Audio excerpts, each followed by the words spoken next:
हम व्रत रखते हैं, है ना। तो ये दिन व्रत है, तो कौन सी चीज का व्रत रखते हैं कि हम ये खाएंगे नहीं सारा दिन।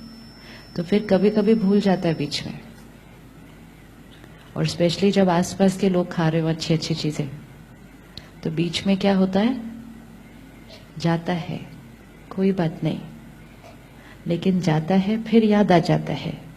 अगर आधा खा लिया फिर याद आ गया तो भी कोई बात नहीं, बहुत बढ़िया। पूरा खा लिया फिर याद आ गया तो भी कोई बात नहीं, बहुत बढ़िया। बाकी सारा दिन तो नहीं खाया ना। किसने कल एक बार भी रिएक्ट नहीं किया? वाह, ये तो बहुत बढ़िया है। हाँ जी, इंटरनली किया, वेरी गुड। वो भी एक स्टेप है कि बाहर नहीं किया, व्यवहार में नहीं आया, बोल में नहीं आया, मन में डिस्टर्बेंस हुआ, तो बीमारी कौन सी स्टेज पे रुक गई? कौन सा बेटर है, बाहर आ जाना चाहिए या नहीं आना चाहिए?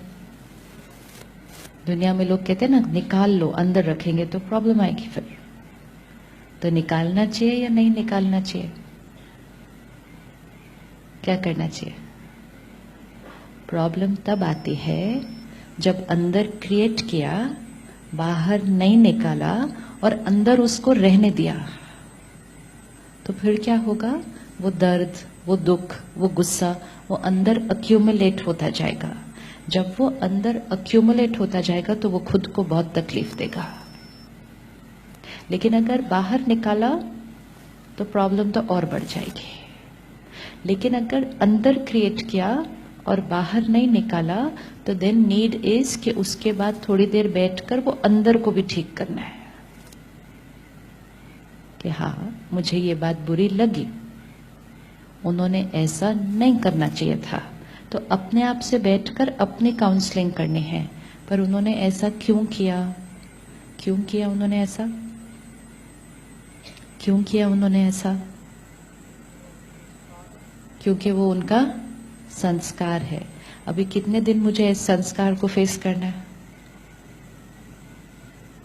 कितने दिन उस संस्कार को फेस करना है? तो 3 स्टेप्स कल देखे। तो फर्स्ट, अंडरस्टैंड कि ये उनका संस्कार है। सेकंड, कंपैशन कि कहीं ना कहीं उस आत्मा को अनेक जर्नी पर कभी ना कभी कुछ परिस्थिति आई है जिसकी वजह से वो संस्कार क्रिएट हुआ। अंडरस्टैंड कि वो हमें दर्द नहीं दे रहे, वो खुद बहुत ज्यादा दर्द में हैं। जो हमारे साथ कभी कभी वैसा व्यवहार करते हैं, वो हमारे साथ तो कभी कभी वैसा व्यवहार करते हैं, लेकिन अपने साथ अंदर जैसे किसी को डाउट करने का संस्कार है, तो वो हमें तो कभी कभी बोलेगा ना कुछ बात, लेकिन वो अपने साथ अंदर हर एक को शक करेगा। तो किसको ज्यादा तकलीफ हो रही है, हमें या उनको? किसको तकलीफ ज्यादा हो रही है, हमें या उनको? उनको। जब उनको ज्यादा तकलीफ हो रही है तो हमें उनके प्रति क्या होना चाहिए? क्या होना चाहिए उनके प्रति? कंपैशन। आप यहाँ आ जाओ। सेवाधारी भाई बहने जो है ना पीछे, अभी आगे नहीं भेजना किसी को, ठीक है? There is no place. पीछे जो बहने हैं, आगे नहीं भेजना किसी को। हम राय दे सकते हैं, कभी कभी कोई सुनता ही नहीं है ना? राय देना हर रोज देना, दिन में कई बार देनी पड़े तो कई बार देना, लेकिन सिर्फ क्या ध्यान रखना? क्या ध्यान रखना? डिस्टर्ब होकर फिर नहीं देना। डिस्टर्ब होकर फिर नहीं देना, और अगर राय मानी नहीं जाए फिर भी डिस्टर्ब नहीं होना। विच मीन्स आउटर चीजों को संभालने के लिए इनसाइड को अफेक्ट नहीं होना है सारा दिन।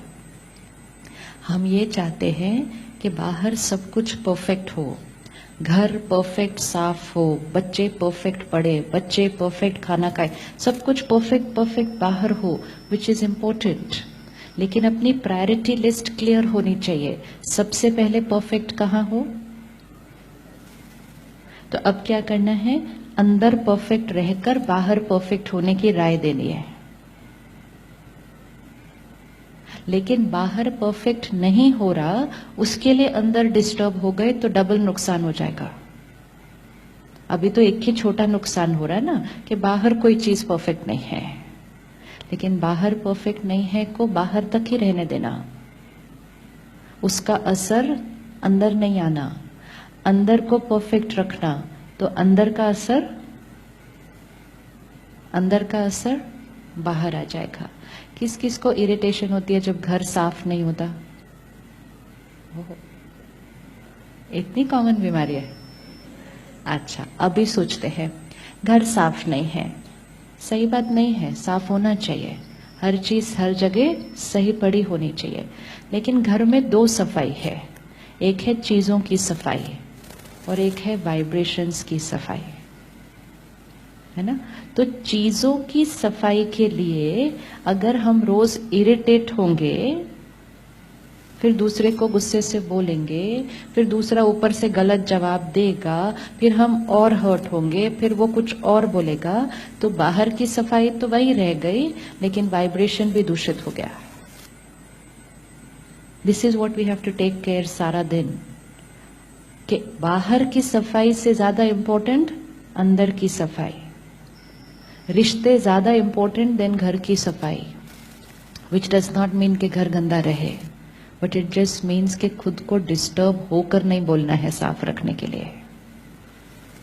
और ये सिर्फ थोड़े दिन की प्रैक्टिस है, थोड़े दिन की प्रैक्टिस है कि बाहर की दुनिया का प्रभाव अंदर नहीं पड़ेगा, अंदर का प्रभाव बाहर पड़ेगा।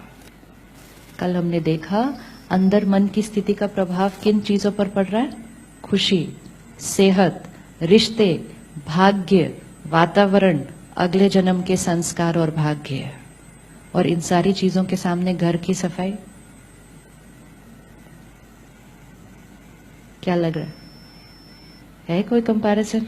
नहीं है। लेकिन हम हर रोज उसके लिए इरिटेट हो सकते हैं।